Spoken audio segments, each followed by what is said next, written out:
नमस्कार दोस्तों। सबसे पहले तो उन सभी लोगों का बहुत बहुत धन्यवाद जिन्होंने अपने एंड्रॉयड फ़ोन्स पर और अपने आईफोन पर मेरी ऐप को डाउनलोड किया है और मेरे साथ सीधे जुड़ रहे हैं। इस समय मैं आपके सामने एक पोस्ट पढ़ने जा रहा हूं। ये पोस्ट की है एक वरिष्ठ पत्रकार हैं जितेंद्र दीक्षित, जिनके साथ मैं काम भी कर चुका हूं, और ये पोस्ट उन्होंने अपने फेसबुक पर लिखी है। मुझे ये पोस्ट इतनी पसंद आई क्योंकि ये मेरे दिल के काफ़ी करीब है। इन्होंने वही शब्द लिखे हैं जो मेरे मन में अक्सर चला करते हैं। अब बिना वक्त गंवाए मैं उस पोस्ट को पढ़ने जा रहा हूं, और एक बार फिर से जितेंद्र भाई आपका शुक्रिया इतने अच्छे शब्द लिखने के लिए। वो लिखते हैं, नागरिक बनो भक्त नहीं। कर्नाटक नतीजे आने के बाद कई लोग सोशल मीडिया पर मेरे पोस्ट को पढ़कर यह अनुमान लगा रहे हैं कि शायद मैं कांग्रेसी हूं। अनुमान गलत है। तो क्या मैं भाजपाई हूं? क्या मैं भक्त हूं? नहीं जी। फिर क्या मैं वामपंथी हूं? बिल्कुल नहीं। तो फिर मैं कैसा शख्स हूं जिसकी कोई विचारधारा ही नहीं है? मेरी सोच ऐसे लोगों के मन में उठ रहे तमाम सवालों से अलग है। मेरा परिचय भारत के एक नागरिक का है। मेरी नज़र में जैसे ही आप किसी राजनीतिक पार्टी के फुल टाइम समर्थक या कार्यकर्ता बनते हैं या फिर किसी राजनेता के भक्त बन जाते हैं, तो आप अपने आप को उन अधिकारों से वंचित कर देते हैं जो एक लोकतांत्रिक देश के नागरिक होने के नाते आपको मिले हैं। अगर आप किसी राजनेता के भक्त हैं तो आपको उसकी हर बात पर वाह वाह करनी होगी। आपको उसके हर उस फैसले का भी सार्वजनिक तौर पर समर्थन करना पड़ेगा जिसे निजी तौर पर आप गलत मानते होंगे। कई बार उसके फैसले ऐसे हो सकते हैं जो सीधे आपको और आपके घर वालों को प्रभावित करते हों, परेशान करते हों, लेकिन आप तो भक्त ठहरे, आपको तो उसका भी समर्थन करना ही पड़ेगा।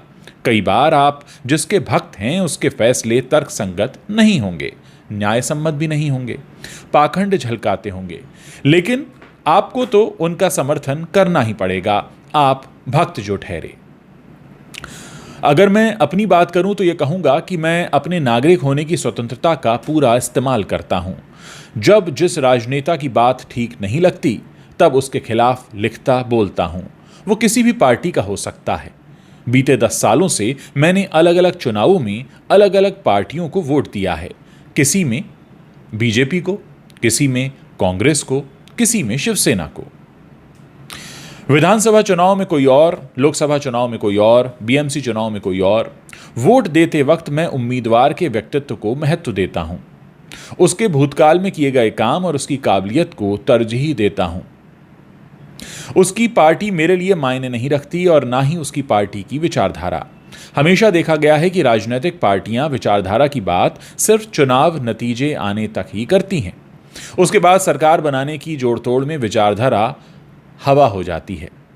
याद है ना, जम्मू कश्मीर में सरकार बनाते वक्त 2015 में बीजेपी ने अलगाववादियों और आतंकवादियों के प्रति नरम रवैया रखने वाली पीडीपी से हाथ मिला लिया था।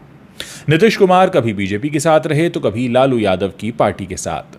अपने महाराष्ट्र में ही हिंदुत्ववाद की राजनीति करने वाली शिवसेना ने खुद को धर्मनिरपेक्ष बताने वाली कांग्रेस और एनसीपी के साथ मिलकर सरकार बना ली। उस वक्त शिवसेना ने इस बात की परवाह नहीं की कि जनता ने उसे हिंदुत्ववादी पार्टी बीजेपी से गठजोड़ करने पर ही जनमत दिया था। कांग्रेस एनसीपी भी ये भूल गई कि लोगों ने सांप्रदायिक ताकतों के खिलाफ होने वालों की वजह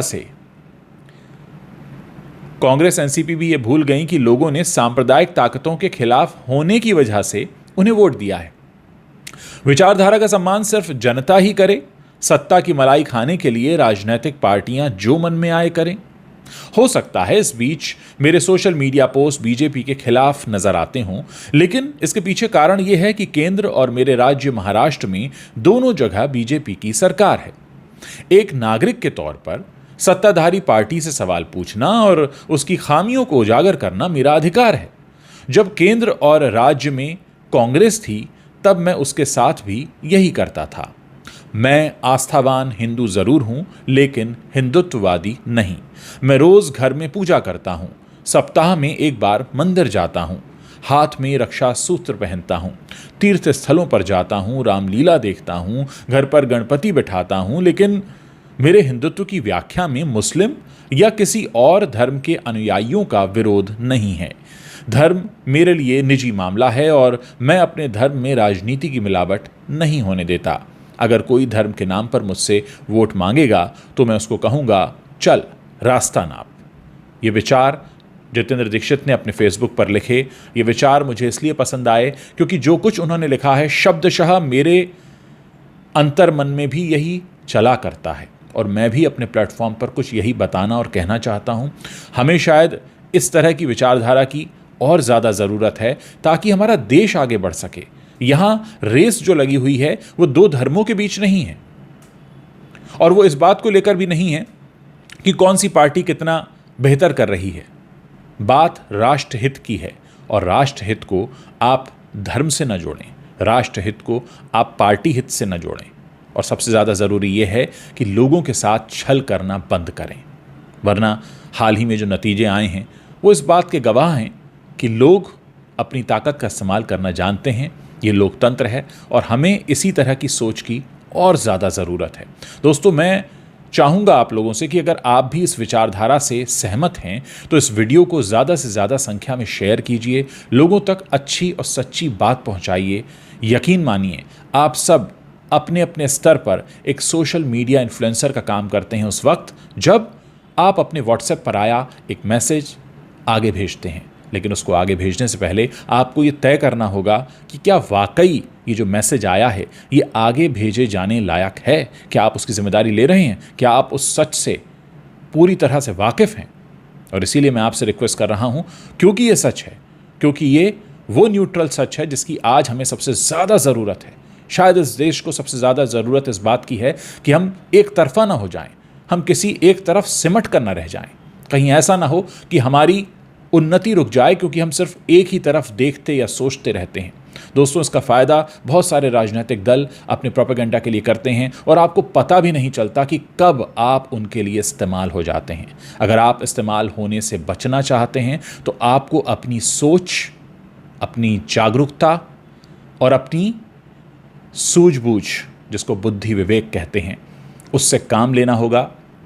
किसी के भी बहकावे में मत आइए, किसी की भी बात को सिर्फ सुनकर मत मान लीजिए, उसे अपने तराजू में तोलिए ज़रूर। अपने साथ वो तराजू लेकर चलिए जो आपको सच और झूठ में, जो आपको सच और धूर्तता में फ़र्क करना सिखाता है। चुनाव जीतने के लिए बहुत से वादे किए जाते हैं।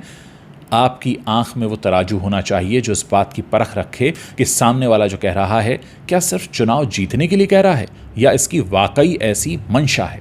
दोस्तों, मैं आपसे बहुत समझदारी की उम्मीद करता हूं और चाहता हूं कि इस वीडियो को आप ज़्यादा से ज़्यादा लोगों तक पहुंचाएं ताकि हम अपने भारत को आगे बढ़ता हुआ देख सकें और जो लोग सिर्फ पार्टी हित के लिए काम कर रहे हैं उनको एक मुंह तोड़ जवाब मिल सके।